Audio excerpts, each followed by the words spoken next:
Hello नमस्कार दोस्तों, मेरा नाम है अतुल और आपका हमारे यूट्यूब चैनल पर बहुत बहुत स्वागत है। तो दोस्तों आज मैं सीटेट एग्ज़ाम से रिलेटेड मैं सीडीपी प्रैक्टिस करवाने जा रहा हूं और सीडीपी प्रैक्टिस के मैंने बहुत ही सेलेक्टेड और वेरी मोस्ट इम्पॉर्टेंट मैंने प्रश्नों को आज ऐड किया है। तो आज मैं कुछ प्रश्न करवाने जा रहा हूं जो कि बाल विकास और शिक्षा शास्त्र के हैं, जो कि बेहद ही इंपॉर्टेंट है। ठीक है, तो आज जितने भी प्रश्न आज मैं करवाऊंगा वो सारे के सारे ऑफलाइन मोड के सिलेक्टेड क्वेश्चन हैं, आपके लिए बेहद ही इंपॉर्टेंट हो सकते हैं। तो आप लोग इस जो प्रैक्टिस सीरीज है, प्रैक्टिस सेट है, इसको आप लोग पूरा ज़रूर वॉच करिएगा। ठीक है दोस्तों, तो देरी नहीं करते हैं, अब सीधा प्रश्नों पे चलते हैं। लेकिन उससे पहले अगर आप लोग इस चैनल पे पहली बार आए हुए हैं तो दोस्तों चैनल को सब्सक्राइब जरूर कर लीजिएगा और अपने दोस्तों के साथ में शेयर जरूर करिएगा और इस वीडियो को लाइक ज़रूर कर दीजिएगा। ठीक है दोस्तों, तो दोस्तों अब देरी नहीं करते हैं, अब सीधा चलते हैं अपने प्रश्न नंबर पहले पर। तो प्रश्न नंबर दोस्तों आज का हमारा पहला जो है वो हमारा क्या कह रहा है उसको हम लोग देखते हैं। ठीक है, तो देखिए प्रश्न नंबर हमारा पहला कह रहा है कि आनुवंशिकता और पर्यावरण में की भूमिका के बारे में निम्नलिखित में से कौन सा कथन एकदम सत्य है, यानी कौन सा कथन एकदम सही है। ठीक है, तो आनुवंशिकता और पर्यावरण की भूमिका के बारे में कौन सा कथन सही है, इसका आप लोग चयन कीजिए। तो दोस्तों पहले तो इसमें विकल्प देखते हैं। तो इसमें विकल्प नंबर हमारा पहला क्या कह रहा है कि विकास के कुछ पहलू आनुवंशिकता और कुछ पर्यावरण से अधिक प्रभावित होते हैं। ठीक है, क्या ये सही हो जाएगा दोस्तों? या पर्यावरण और प्रदर्शन करने की बच्चे की क्षमता जीनों द्वारा पूरी तरीके से निर्धारित की जा सकती है, क्या ये सही हो जाएगा? या देखभाल और पौष्टिक आहार, यानी कि देखभाल या पौष्टिक आहार कि किसी भी जन्मजात विकार को दूर किया जा सकता है, क्या ये हो जाएगा? या लास्ट विकल्प हमारा कहता है कि पर्यावरण केवल बच्चों भाषा विकास की महत्वपूर्ण भूमिका निभाता है, क्या ये सही हो जाएगा?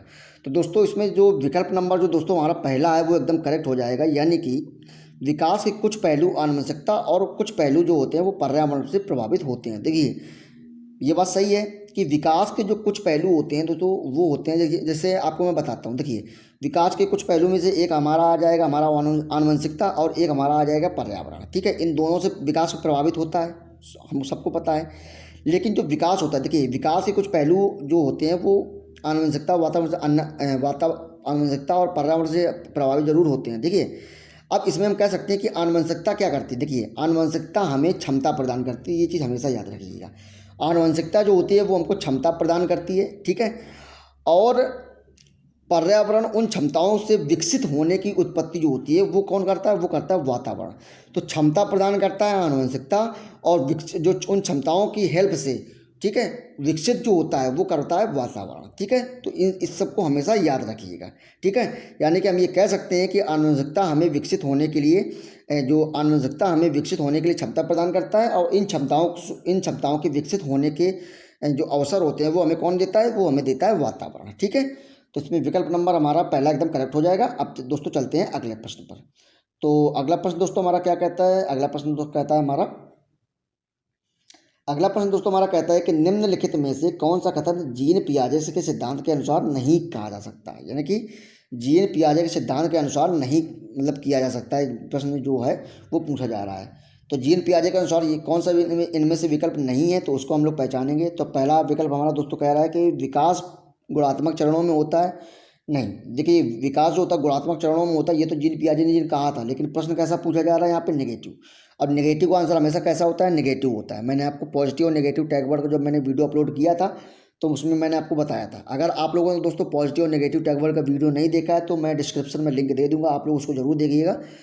आपको पेडोलॉजी सेक्शन में प्रश्नों को सॉल्व करने में बिल्कुल, विकल्पों का चयन करने में बिल्कुल भी परेशानी नहीं होगी अगर आपने वो वाला वीडियो पूरा देख लिया तो। ठीक है, बट अब मैं इस प्रश्न पे अगर आ जाता हूँ तो इसमें जो विकास का गुणात्मक चरणों में होता है ये तो जीन पियाजे ने कहा था, लेकिन क्या पूछा गया? नहीं, जो कहा था जीन पियाजे ने उसका चयन करना है हमको।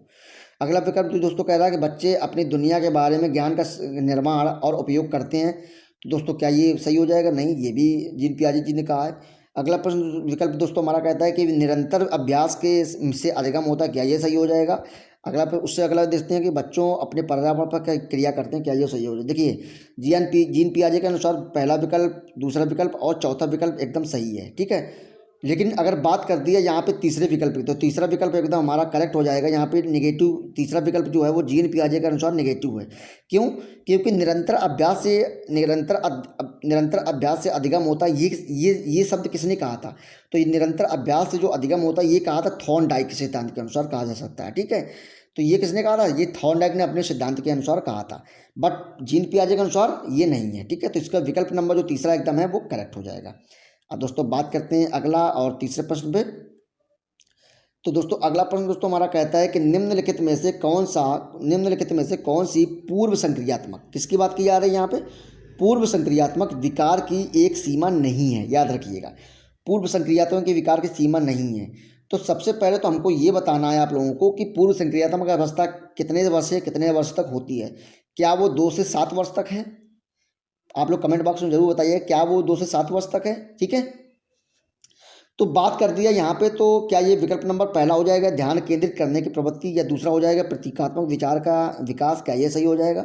या अहम मानता, या अनुत्क्रमणीयता, ये क्या ये सही हो जाएगा? तो दोस्तों इसमें हम आपको बता दें कि जो प्रतीकात्मक विचार का जो विकास होता है, प्रतीकात्मक विचार का जो विकास होता है वो जो होता है वो पूर्व संक्रियात्मक विकार की भी एक सीमा नहीं है, याद रखिएगा। ठीक है, क्योंकि जो पूर्व संक्रियात्मक की जो अवस्था होती है वो होती है कब से कब तक? तो पूर्व संक्रियात्मक अवस्था होती है 2 से लेकर के 7 वर्ष तक की अवस्था होती है, जो वो पूर्व संक्रियात्मक अवस्था होती है। ठीक है, तो इस चीज़ को हमेशा आप याद रखिएगा।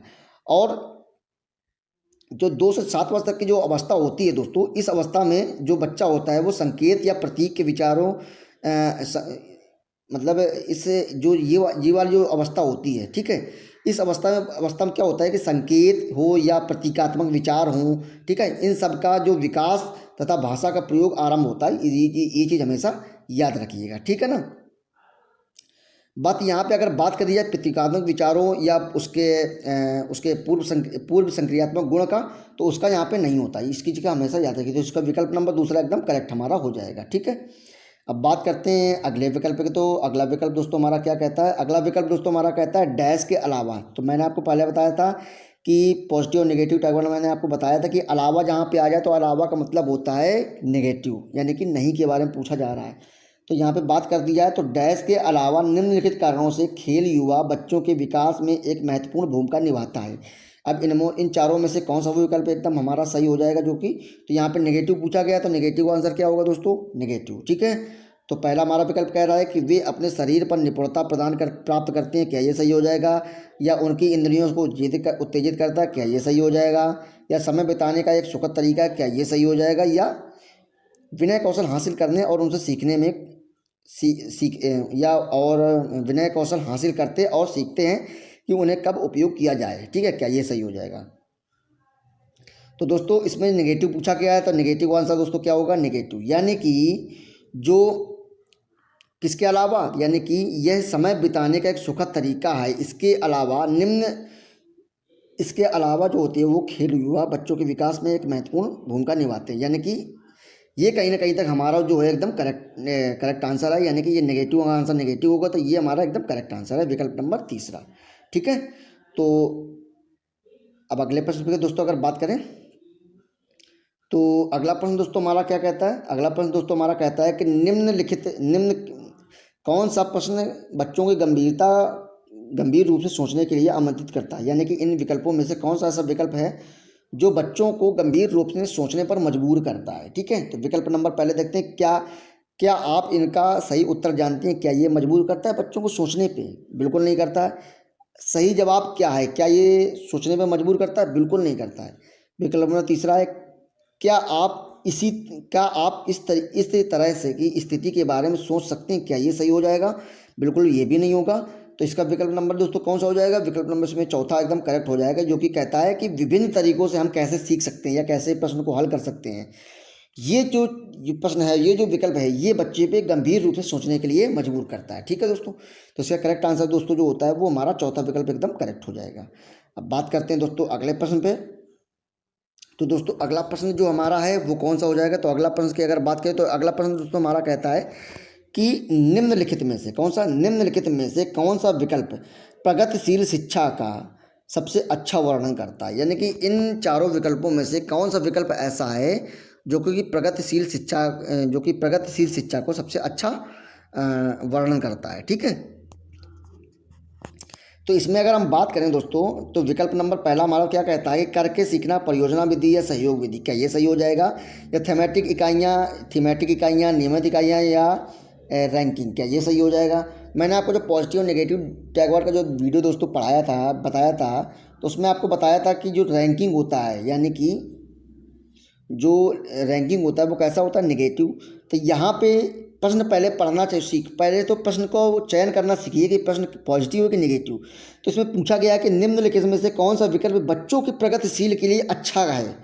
तो कहीं ना कहीं तक ये पॉजिटिव है, तो पॉजिटिव आंसर क्या होगा, पॉजिटिव। लेकिन यहाँ पर रैंकिंग क्या होती है, नेगेटिव।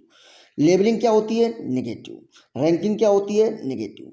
तो दोस्तों ये सब तीनों नेगेटिव हैं और प्रश्न पूछा गया है पॉजिटिव, तो कहीं ना कहीं तक ये तीनों आंसर तो हमारे गलत हो जाएंगे। बचा क्या हमारा, पहला विकल्प। तो दोस्तों इसमें पहला विकल्प जो है वो एकदम हमारा करेक्ट हो जाएगा। तो इस चीज़ को हमेशा आप लोग याद रखिएगा, ठीक है। तो करके सीखना यानी कि लर्निंग बाय डूइंग, परियोजना विधि यानी कि प्रोजेक्ट विधि, और सहयोग से सीखना यानी कि एक दूसरे के सहयोग से सीखना, ये एकदम हमारा इसका कहीं ना कहीं तक पॉजिटिव हो। तो इसका विकल्प हमारा पहला एकदम करेक्ट हो जाएगा। अब दोस्तों बात करते हैं अगले प्रश्न पे। तो अगला प्रश्न दोस्तों हमारा क्या कहता है, अगला प्रश्न दोस्तों हमारा कहता है कि प्रगतिशील शिक्षा यानी कि प्रगतिशील शिक्षा के बारे में निम्नलिखित में से कौन सा कथन बताता है कि शिक्षा स्वयं ही जीवन है। यानी कि शिक्षा स्वयं ही जीवन है, ये हमें कौन कौन सा विकल्प ये दोस्तों बताता है। तो ये इसमें पहले तो विकल्प देखते हैं। तो क्या हो जाएगा, ये स्कूल शिक्षा को यथासंभव लंबे समय तक जारी रखना चाहिए, क्या ये बताता है। या स्कूल की आवश्यकता नहीं है, बच्चे अपने जीवन के अनुभव से सीख सकते हैं, क्या ये सही हो जाएगा। या इसमें ये हो जाएगा, स्कूल में शिक्षा सामाजिक और प्रकृति दुनिया को प्रतिबिंब करती, क्या ये सही हो जाएगा। या ये सही हो जाएगा, जीवन सच्चा शिक्षक है, क्या ये इसका करेक्ट आंसर हो जाएगा। तो दोस्तों मैं आपको बता दूं कि इसमें जो विकल्प नंबर जो तीसरा है वो एकदम करेक्ट हो जाएगा। यानी कि स्कूल में शिक्षा जो होती है सामाजिक और प्रकृति दुनिया को प्रतिबिंब करता है, ये चीज़ हमेशा आप लोग याद रखिएगा, ठीक है। तो इसका विकल्प नंबर तीसरा एकदम करेक्ट आंसर हो जाएगा। अब बात करते हैं दोस्तों अगले विकल्प की। तो अगला विकल्प दोस्तों हमारा क्या कहता है यहाँ पे, उसको हम देखते हैं। तो देखिए अगला विकल्प जो है हमारा कोहलबर्ग पे आ गया। तो मैंने आपको पहले ही बताया था कि जीन पियाजे, वाइगोत्स्की और कोहलबर्ग सीटेट के लिए बहुत ही इंपॉर्टेंट है। कोहलबर्ग से ये प्रश्न आया है यहाँ पे, इसको हम पहले देखते हैं कि कोहलबर्ग के सिद्धांत के योगदान के रूप में निम्नलिखित में से किसे माना जा सकता है। तो इसमें पहला विकल्प हमारा दोस्तों कह रहा है कि उनके सिद्धांत ने संख्यात्मक परिपक्वता और नैतिक परिपक्वता के बीच में सहयोग का समर्थन किया जा सकता है। तो कहीं ना कहीं तक दोस्तों ये हमको करेक्ट आंसर लग रहा है। तो इसको हम लोग सही आंसर मान लेते हैं इसको, ये करेक्ट आंसर है ही, ठीक है। तो इसमें विकल्प नंबर पहला जो है एकदम करेक्ट हमारा आंसर है। दोस्तों एक चीज़ हमेशा याद रखिएगा, देखिए मैं आपको एक ट्रिक बताता हूँ। देखिए कई बार दोस्तों ऐसे विकल्प आ जाते हैं कि चारों विकल्पों में से हम लोग ये निश्चय नहीं कर पाते हैं कि कौन सा विकल्प हमारा एकदम सही है। तो उसके लिए हम लोग क्या करते हैं कि पॉजिटिव और नेगेटिव पहले टैग वर्ड ढूंढते हैं। लेकिन कई बार ऐसा हो जाता है कि चारों विकल्पों में से चारों हमको सही लगते हैं और पॉजिटिव और नेगेटिव जो टैग वर्ड हैं उनका चयन भी हम लोग नहीं कर पाते हैं, ठीक है। तब यहाँ पे इस ट्रिक जो मैं आज बताने जा रहा हूँ उसका आप उपयोग कर सकते हैं। तो आप लोग इसमें देखिएगा कि ज़्यादातर आंसर वही सही होता है जो चारों विकल्पों में से सबसे बड़ा विकल्प जो होता है ज़्यादातर वही उसका करेक्ट आंसर होता है। देखिए मैं ये बिल्कुल भी नहीं कह रहा हूँ कि सारे प्रश्न ऐसे ही होते हैं, लेकिन चांसेस जो होते हैं ज़्यादातर जो सबसे बड़ा विकल्प है उसके सही होने के चांसेस लगभग अन्य विकल्पों में से ज़्यादा होते हैं, ठीक है। तो इसका जो बात अगर इस प्रश्न की बात की जाए तो इस प्रश्न का जो सही आंसर है वो विकल्प नंबर पहला हमारा एकदम करेक्ट आंसर हो जाएगा। अब बात करते हैं अगले प्रश्न पे। तो अगला प्रश्न दोस्तों हमारा कहता है कि निकटवर्ती विकास का संदर्भित करता है। निकटवर्ती विकास निकटवर्ती विकास क्या होता है, निकटवर्ती विकास होता है ZPD यानी कि जोन ऑफ प्रॉक्सिमल डेवलपमेंट, ठीक है। जोन ऑफ प्रॉक्सिमल डेवलपमेंट के बारे में मैंने आपको बहुत पहले समझाया था, तो आप लोग उसको समझ लिए होंगे, ठीक है। तो जोन ऑफ प्रॉक्सिमल डेवलपमेंट क्या होता है, जब मैंने आपको बताया था एक होता है ZPD, ठीक है, और एक होता है स्कैफोल्डिंग। तो ZPD क्या होता है, ZPD दोस्तों वो होता है कि बच्चे को एक क्षणिक मदद देना, ठीक है। मतलब बच्चे को थोड़ी सी मदद दे दो, अगर वो बच्चा वो काम करना सीख जाए तो उस मदद को फिर बच्चे को ना देना। जैसे फॉर एग्जांपल मैंने आपको समझाया था कि एक साइकिल बच्चा सीखना चाहता है तो हम लोग क्या करते थे, हम लोगों को किसी ने जब साइकिल सिखाई थी तो हम लोगों को साइकिल या तो बड़े भाई ने या तो कोई यार दोस्त ने या तो मम्मी या पापा में से किसी ने साइकिल पहले पीछे से पकड़ी होगी, तब हम लोग बैठते थे साइकिल में, और जब तक चलाना नहीं सीख जाते तो कोई ना कोई हमको पीछे से साइकिल को पकड़े रहता था। लेकिन जब हम लोग साइकिल चलाना सीख जाते हैं तब भी क्या वो इंसान या वो व्यक्ति साइकिल पकड़ता है, नहीं। जब हम लोग साइकिल चलाना सीख जाते हैं तो वो इंसान उस मदद को करना बंद कर देता है। तो ये हमारा है ZPD। बट अगर इस प्रश्न विकल्पों के अनुसार अगर बात करें दोस्तों, तो पहला विकल्प कहता है कि उस चरण को जब अधिकतम विकास संभव, क्या ये सही हो जाएगा?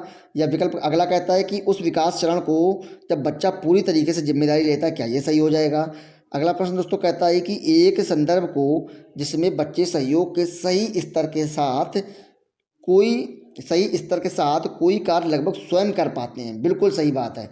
तो इसमें जो दोस्तों इसका जो करेक्ट आंसर हो जाएगा वो विकल्प नंबर जो तीसरा एकदम है वो एकदम करेक्ट हो जाएगा। यानी कि एक इसका कहने का मतलब है कि इसका कहने का मतलब दोस्तों क्या है, देखिए कि इसमें कहने का मतलब है कि जिसमें बच्चे सहयोग के सही स्तर के साथ, मतलब बच्चे को सहयोग का सही स्तर मिले, उसके साथ कोई कार्य लगभग स्वयं कर लेता है। अब बच्चे को हेल्प दे रहे हैं तो वो स्वयं साइकिल तो स्वयं चलाएगा ना, तो वो स्वयं काम कर लेता है। तो इसमें विकल्प नंबर जो तीसरा वो एकदम हमारा करेक्ट हो जाएगा। तो ये हमारा ZPD बहुत इंपॉर्टेंट है। ZPD दोस्तों जो है, ZPD से हर साल प्रश्न इसके बनते हैं, तो इंपॉर्टेंट है, इसको स्टार लगा लीजिएगा आप लोग। इसको आप लोग बहुत ही ध्यान से पढ़िएगा, ठीक है।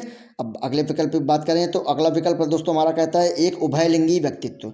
अब यहाँ पे बहुत सारे दोस्त हमारे जो होंगे वो कहेंगे कि उभयलिंगी व्यक्तित्व क्या होता है। देखिए व्यक्तित्व तो जानते हैं पर्सनालिटी होता है, बट यहाँ पे उभयलिंगी की बात आ गई।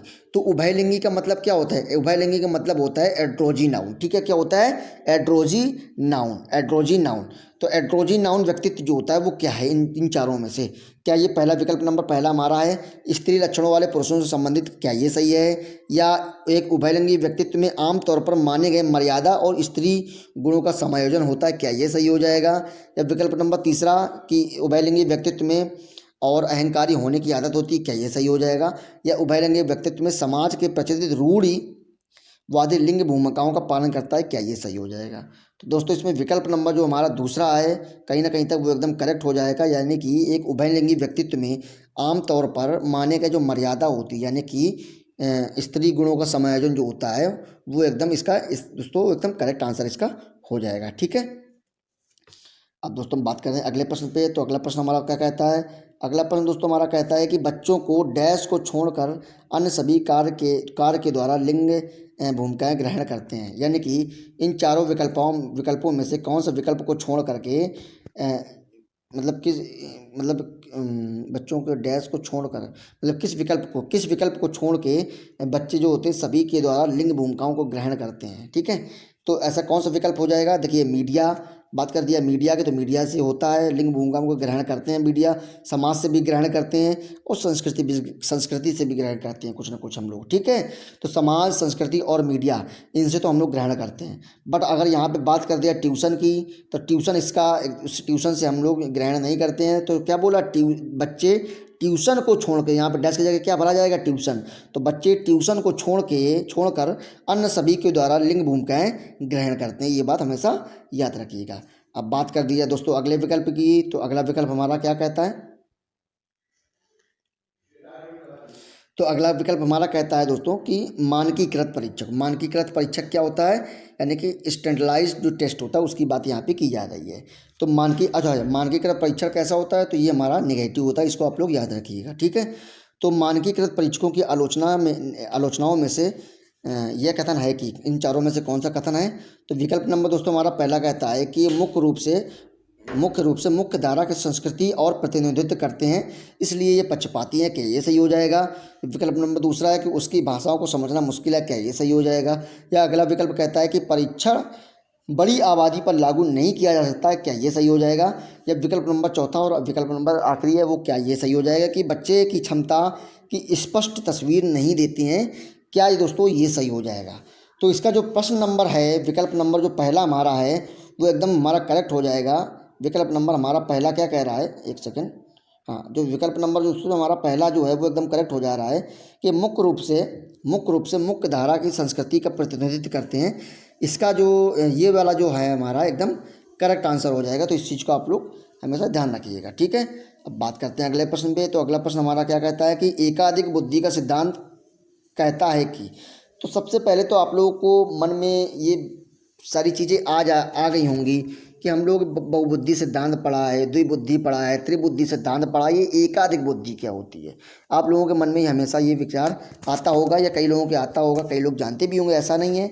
तो एकाधिक बुद्धि का दोस्तों का मतलब होता है, एकाधिक बुद्धि का सिद्धांत कहता है कि एकाधिक बुद्धि क्या होती है, मल्टीपल थ्योरी, मल्टीपल इंटेलिजेंस, यानी कि एकाधिक बुद्धि का मतलब होता है बहुबुद्धि, एक ही चीज़ है ये, एकाधिक बहुबुद्धि ये एक ही चीज़ है, ठीक है। यानी कि multiple intelligence, multiple theory of multiple intelligence क्या कहता है इन चारों में से, तो उसको हम देखते हैं। तो बुद्धि बहुत तेज़ी से बढ़ाई जाती है, क्या ये कहता है? बिल्कुल नहीं। बुद्धि कई प्रकार होते हैं, बिल्कुल। देखिए मैंने आपको जब बुद्धि वाला चैप्टर पढ़ाया था, यानी कि मैंने आपको जो मैराथन करवाई थी, मैंने ये मैराथन आई थिंक पिछली बार करवाई थी, मैंने पिछले साल करवाई थी। वो वीडियो सीटेट की जो प्लेलिस्ट मेरे, आप लोग जाइएगा प्लेलिस्ट में, उसमें सीटेट की जो प्लेलिस्ट नाम से एक सीटेट के नाम से बनी होगी, उसमें आप लोग देखिएगा। मैंने मैराथन जब करवाई थी तो उसमें मैंने बुद्धि में मैंने जब चैप्टर मैंने आपको डिस्कस किया तो उसमें मैंने आपको पढ़ाए थे सारे। तो बुद्धि के कई प्रकार हो सकते हैं, ठीक है। तो बुद्धि कई प्रकार की होती है, ये चीज़ हमेशा याद रखिएगा, ठीक है ना। तो इसका करेक्ट आंसर क्या हो जाएगा? वो हो जाएगा विकल्प नंबर हमारा दूसरा। अब बात कर दी जाए अगर दोस्तों अगले प्रश्न की, तो अगला प्रश्न हमारा क्या कहता है? अगला प्रश्न दोस्तों हमारा कहता है कि शिक्षक सीखने के मूल्यांकन और शिक्षक सीखने के लिए मूल्यांकन। अब याद रखिएगा, सीखने के लिए मूल्यांकन, ठीक है, और सीखने के मूल्यांकन, ठीक है।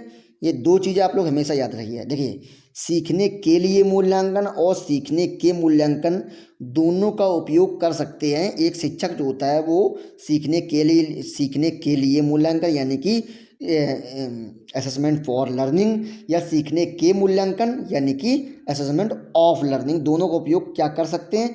तो इसमें चारों विकल्पों में से हमको चूज करना है। तो सबसे पहले तो हम लोग ये जानते हैं कि सीखने के मूल्यांकन और सीखने के लिए मूल्यांकन और सीखने के मूल्यांकन ये होता क्या है। देखिए दोस्तों मैं आपको बता दूं कि सीखने के लिए मूल्यांकन जो होता है, ठीक है, सीखने के लिए मूल्यांकन जो होता है वो बच्चों कब सिखाया जाता है? सीखने के लिए मूल्यांकन तो दोस्तों सीखने के लिए मूल्यांकन का प्रयोग कब करते हैं? जब बच्चे को नवीन ज्ञान यानी कि नया ज्ञान देना हो, उससे पहले जो मूल्यांकन होता है बच्चे का किया जाता है वो होता है सीखने के लिए मूल्यांकन यानी कि असेसमेंट फॉर लर्निंग। अब अगर बात कर दी जाए जब बच्चे को सिखा दिया जाए, सब कुछ करवा दिया जाए, अब जो सीखने का जो मूल्यांकन होता है वो शिक्षण के बाद में, और जब शिक्षण के बाद में जब मूल्यांकन किया जाता है उसको हम लोग बोलते हैं सीखने के मूल्यांकन यानी कि असेसमेंट ऑफ लर्निंग, ठीक है। तो ये चीज़ याद रखिएगा। हम लोग बहुत कंफ्यूज होते हैं assessment for learning, assessment of learning, इनमें से बहुत कंफ्यूज होते हैं, ठीक है। और मैंने आपको पॉजिटिव और नेगेटिव टैग वर्ड जब मैंने आपको बताया था, तो सीखने के लिए मूल्यांकन ये पॉजिटिव होता है और सीखने के मूल्यांकन ये नेगेटिव होता है। अब बात करते हैं इस प्रश्न की। तो इस प्रश्न में पहले विकल्प पढ़ते हैं। तो विकल्प नंबर पहला कहता है कि बच्चे के प्रगति और उपलब्धि स्तर को जानने में क्या इसका भी उपयोग होता है, जानते हैं। विकल्प नंबर दूसरा है, कह रहा है कि बच्चे की सीखने की आदतों को जानने और तदनुसार शिक्षण रणनीति का चयन करने में क्या ये सही हो जाएगा। अगला विकल्प दोस्तों हमारा कहता है कि आवधिक अंतरालों पर बच्चे के प्रदर्शन का आकलन करने तथा उसके प्रदर्शन को प्रभावित करने में क्या ये सही हो जाएगा। या अगला विकल्प दोस्तों हमारा कहता है कि बच्चे के प्रगति की निगरानी करने और उससे सीखने के अंतराल को भरने के लिए उचित जो लक्ष्य होता है उसको निर्धारित करने में क्या ये सही हो जाएगा। तो देखिए दोस्तों, इसमें जो एकदम करेक्ट आंसर जो हो जाएगा इसका, वो विकल्प नंबर दूसरा है, वो हमारा कहीं ना कहीं तक एकदम करेक्ट हो जाएगा। इसमें दोस्तों बात किसकी की जा रही है? इसमें बात की जा रही है कि बच्चों की सीखने की ज़रूरतों को जानने तदनुसार शिक्षण रणनीति का चयन करना, यानी कि बच्चे की जो ज़रूरत है उसको पहले जानो, इसके बाद में जो शिक्षण की बच्चों को जो सिखाना उसकी रणनीति को तैयार करो। ये हमारा इन दोनों तरीक़ों से उपयोग इसको हम कर सकते हैं, ठीक है। तो इसका विकल्प नंबर दूसरा हमारा है, एकदम करेक्ट हो जाएगा। अब बात करते हैं दोस्तों आज के अगले प्रश्न पे। तो अगला प्रश्न दोस्तों आज का हमारा क्या कहता है? आज का अगला और आज का हमारा जो आखिरी प्रश्न है इस हमारे टेस्ट का सीरीज का, तो आज का हमारा अगला और आखिरी प्रश्न क्या कहता है कि निम्नलिखित में से कौन सा मतलब सतत और व्यापक मूल्यांकन से संबंधित नहीं है। पूछा क्या जा रहा है? नहीं है, यानी कि नेगेटिव। तो नेगेटिव का आंसर नेगेटिव। अब इसमें हमको ये चयन करना है कि नेगेटिव विकल्प कौन सा है। तो पहले तो हम लोग नेगेटिव विकल्प देखते हैं, ठीक है। तो नेगेटिव विकल्पों में से पहला विकल्प हमारा दोस्तों जो कहता है कि पहला विकल्प कहता है इसे भारत के शिक्षा के अधिकार अधिनियम द्वारा अनिवार्य किया गया है। क्या ये सही हो जाएगा? यह शिक्षण अधिगम प्रक्रिया को एक अभिन्न अंग है। क्या ये सही हो जाएगा? यह विभिन्न शिक्षा क्षेत्रों में बच्चों की उपलब्धि पर केंद्रित है। क्या ये सही हो जाएगा? या अगला और लास्ट विकल्प है कि यह बच्चों को धीमे, खराब या बुद्धिमान के रूप में चिन्हित करने के उपयोगी होता है। क्या ये सही हो जाएगा? तो दोस्तों देखिए, विकल्प हमारा ढूंढना कैसा है? नेगेटिव, क्योंकि प्रश्न हमारा किस में दिया है? नेगेटिव में दिया है। अब नेगेटिव का विकल्प क्या होगा? नेगेटिव। तो इसमें नेगेटिव कौन सा दिख रहा है? तो कहीं ना कहीं तक जो विकल्प नंबर हमारा जो चौथा है वो एकदम नेगेटिव हमको दिख रहा है कि ये बच्चों को धीमे, खराब या बुद्धिमान के रूप में चिन्हित करने में उपयोगी होता है। क्या ये सही है? बिल्कुल नहीं। तो ये एकदम नेगेटिव है। तो नेगेटिव का जो आंसर होगा वो एकदम नेगेटिव में होगा हमारा। तो इसका विकल्प नंबर चौथा हमारा है एकदम करेक्ट हो जाएगा। ठीक है। तो दोस्तों उम्मीद करता हूँ कि आज मैंने ये कुछ प्रश्न मैंने बहुत ही सिलेक्टेड प्रश्न लिए हैं जो कि आपके लिए बेहद इंपॉर्टेंट है। तो उम्मीद करता हूँ कि आप लोगों को ये जो प्रश्न है वो आपको अच्छे तरीके से समझ में आए होंगे। ठीक है दोस्तों, तो आज के लिए दोस्तों इतना ही, और मिलते हैं कल के अगले वीडियो में। तब तक के लिए नमस्कार, जय हिंद, वंदे मातरम, थैंक यू।